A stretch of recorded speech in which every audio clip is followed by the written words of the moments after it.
I never imagined I would be the kind of woman who cheats. In my head, cheaters were always cold, selfish, heartless people who casually gamble with the lives of those who love them. I used to promise myself I would never become someone like that. Yet here I am, confessing to the internet how I betrayed the man who once trusted me more than anyone ever had. I have no excuse to soften what I did. I cheated, and the blame lies solely on me. This is the story of how I ruined the only man who ever loved me unconditionally, and how I destroyed my own life in the process. My name is Kathy, and for most of my life, I believed love was simple. I met Mark when I was still young enough to think life unfolded neatly, like the stories in books. We fell in love faster than we should have, fell into marriage without understanding its weight, and convinced ourselves that love was strong enough to carry any burden. We didn't understand how naive we were. In the beginning, everything felt perfect. Marriage was warm, exciting, full of possibilities. There was a sacred joy we shared, the kind that makes you believe destiny had been kind to you. We built dreams together, whispering about the future as though it was guaranteed. Then adulthood followed us like a tidal wave. Our son was born sooner than expected, and with him came responsibilities neither of us were prepared for. Mark took on more than any man his age should have. He worked early mornings at a grocery store, raced to a full-time job at a police department, then spent late evenings in classrooms trying to earn a degree he had abandoned earlier in life. Meanwhile, I balanced motherhood with long shifts at the hospital. Fatigue became our new language. We barely had time to look at each other, let alone care for ourselves as individuals. Slowly, silently, distance crept in. I didn't see it happening. I assumed this stage was temporary, that we would recover as life stabilized. Instead, we drifted further apart. Mark became exhausted in a way that seemed permanent. He was always tired, always working, always stressed, always pushing himself harder. Every hour he spent away supporting us, I resented him a little more for not being present. I felt unappreciated, unseen, unloved. None of that was his fault, but I convinced myself it was. Our communication weakened. Our intimacy disappeared. Our connection faded beneath the weight of obligation and exhaustion. I was surrounded by people every day, yet I had never felt more alone. Loneliness can be destructive in ways we don't acknowledge until the damage is irreversible. It doesn't scream. It whispers. And eventually, it made me look for validation elsewhere. At the hospital, there was a janitor named Daniel. He was older, confident, and always seemed relaxed in the chaos of his daily environment. He seemed to notice I was struggling before I realized it myself. I mistook attention for affection. I mistook validation for love. And before I understood what was happening, I started seeking comfort where I should never have looked. What began as harmless conversation slowly turned into emotional attachment. I justified every step I took by convincing myself that my marriage was failing anyway. I convinced myself that Mark didn't care anymore, that he had forgotten me, that I deserved affection, that I needed it.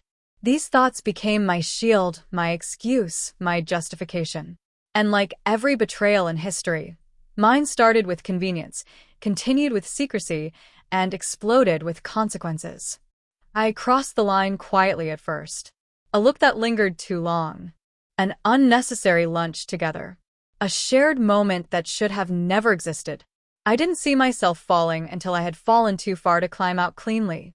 Eventually, infidelity became reality.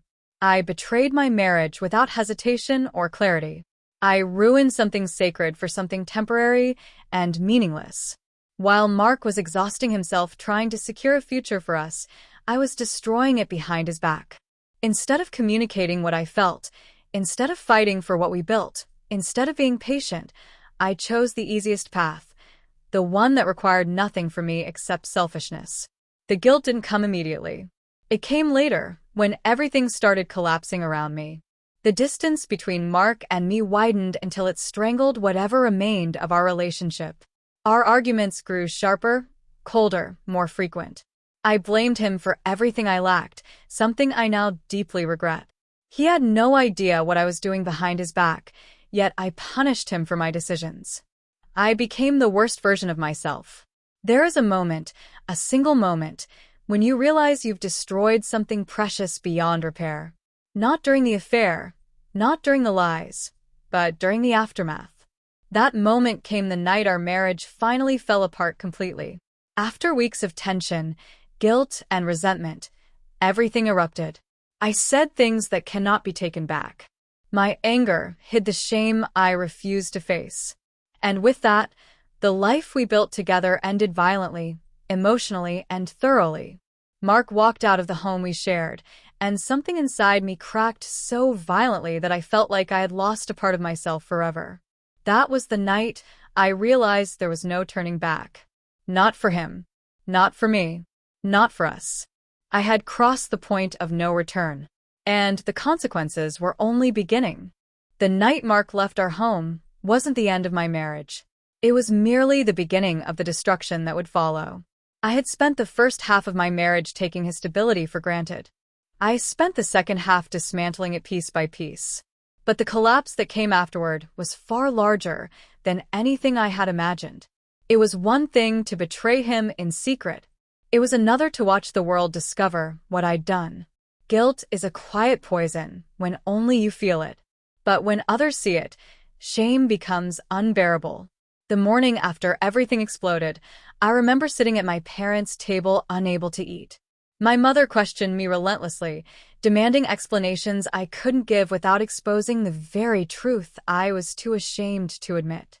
My father tried to remain patient, but disappointment seeped through every breath he took. I barely slept that night, and I stumbled into work the next day mentally hollow and physically shaking. I didn't know then that humiliation was waiting for me in ways I never imagined.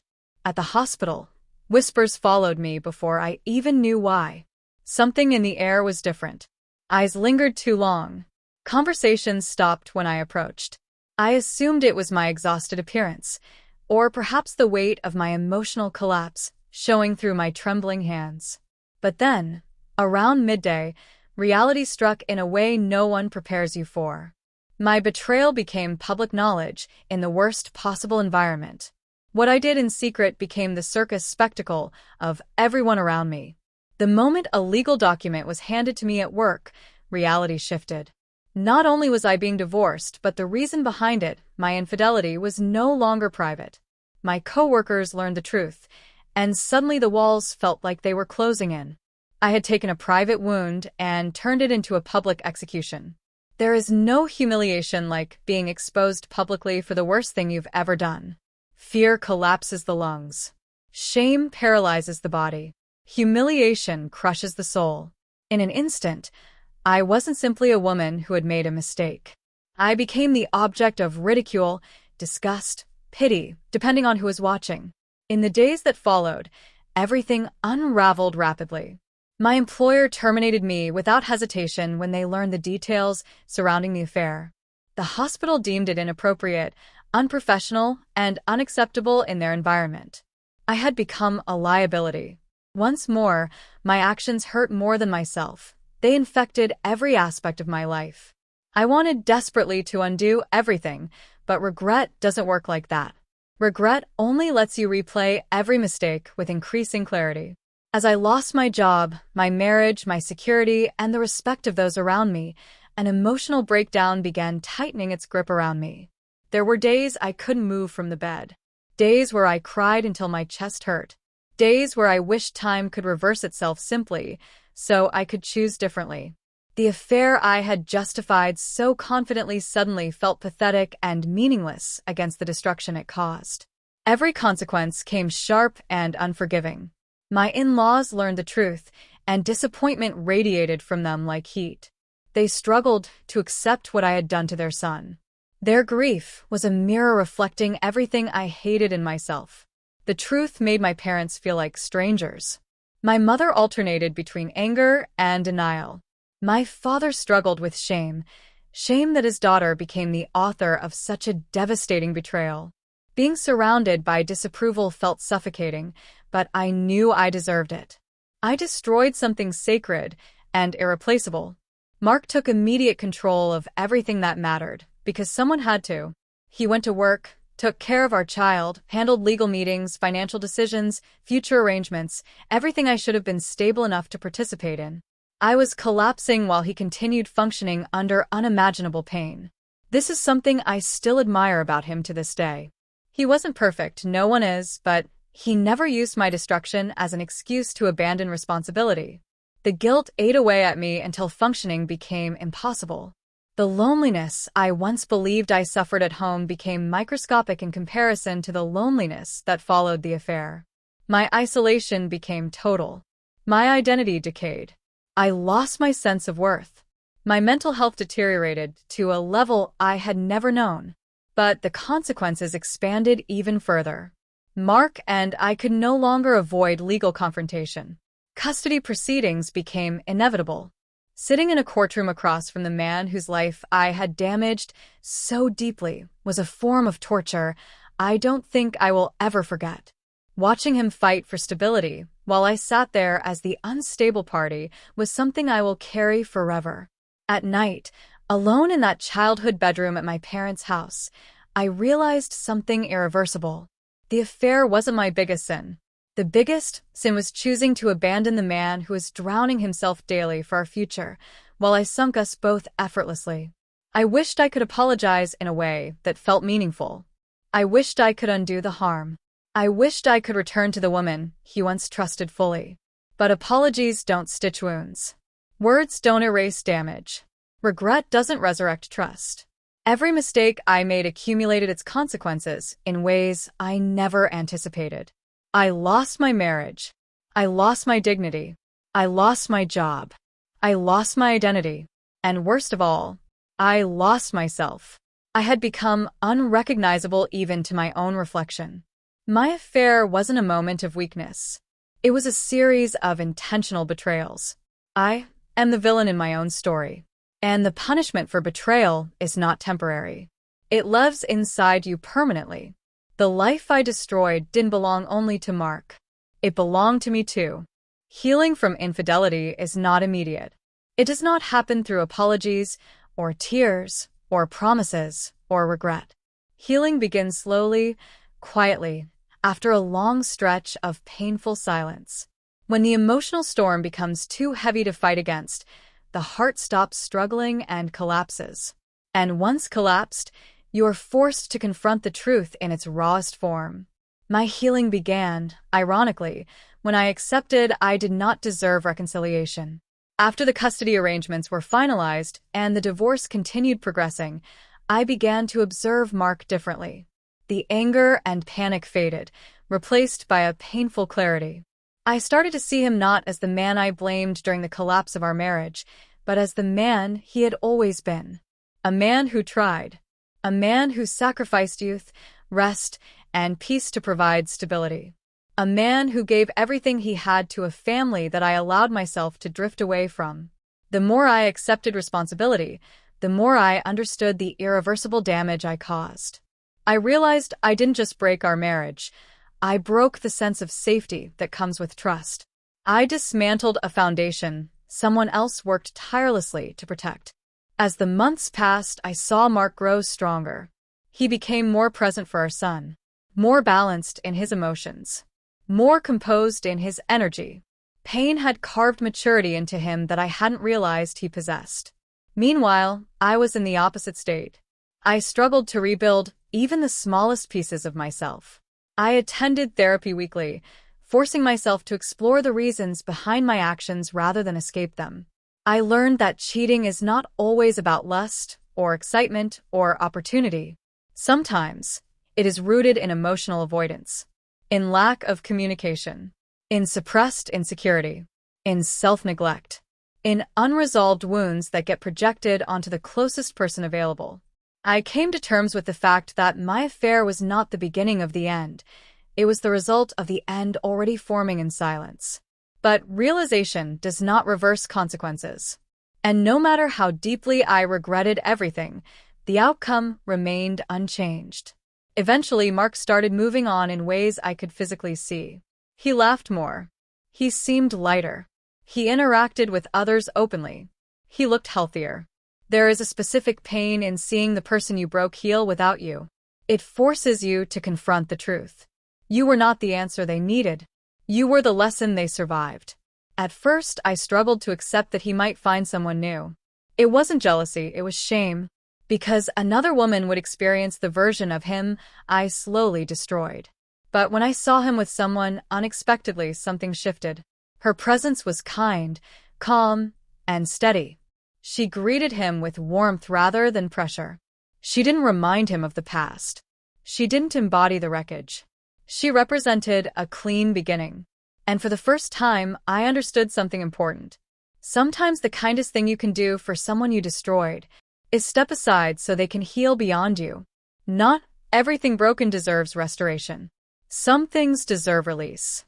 Watching him build a new life was painful, but not in a bitter way. It was painful because it reminded me what he deserved all along. Someone who understood the weight of his love. Someone who didn't run when life got difficult. Someone who didn't punish his effort with betrayal. Someone who valued him the way I should have. As for me, rebuilding had to start internally. Not by chasing validation. Not by seeking sympathy. Not by hoping for forgiveness. But by learning to take responsibility without collapsing under it. My therapy taught me to face myself honestly. To acknowledge patterns, insecurities, emotional voids, attachment wounds, and unspoken expectations. It is difficult to accept that the villain in your story is yourself. But acknowledging that is the beginning of becoming better. Regret is a permanent resident in my life now. But I have learned to live with it, not drown under it. My relationship with my son became my motivation to improve. He deserved a mother who was emotionally present, mature, and grounded. Not a woman held hostage by past decisions. I learned to be patient, to be consistent, to be reliable, to be steady, even if it came slowly. My greatest fear was failing my son the way I failed my marriage. So, I focused on becoming someone he could respect. Not someone flawless, but someone accountable. My relationship with Mark now is civil, respectful, stable, and functional. We speak only for parenting matters, never personal history. Our communication is structured, not emotional. Boundaries are clear and necessary. There are moments I still feel the urge to apologize again, not because forgiveness would fix anything, but because the regret resurfaces silently at times. But I have learned that repeatedly apologizing does not heal wounds. Growth does. And growth is slow. Growth is uncomfortable. Growth requires losing versions of yourself that destroyed people. Even today, in quiet moments, memories resurface unexpectedly. Moments where I see a flash of our first years together. Moments where I remember who we used to be. Moments where I realize how easily happiness can be ruined. The truth is harsh, but honest. I will never forget what I did. I will never erase the consequences. I will never fully forgive myself. But I can live in a way that honors the lessons instead of repeating the mistakes. If there is one thing I understand now, it is this. Cheating doesn't just break trust. It demolishes dreams. It buries identity. It poisons memory. It scars everyone touched by its fallout. I destroyed the man I loved most. I destroyed the life we built. I destroyed the stability we needed. And now I carry the weight of that destruction for the rest of my life. I cannot rewrite the past, but I can reshape the future. Not to erase the guilt, but to honor its lesson. This is my confession. This is my accountability. This is the truth I live with every day. My name is Kathy, and I cheated on my husband, and the consequences became the longest chapter of my life.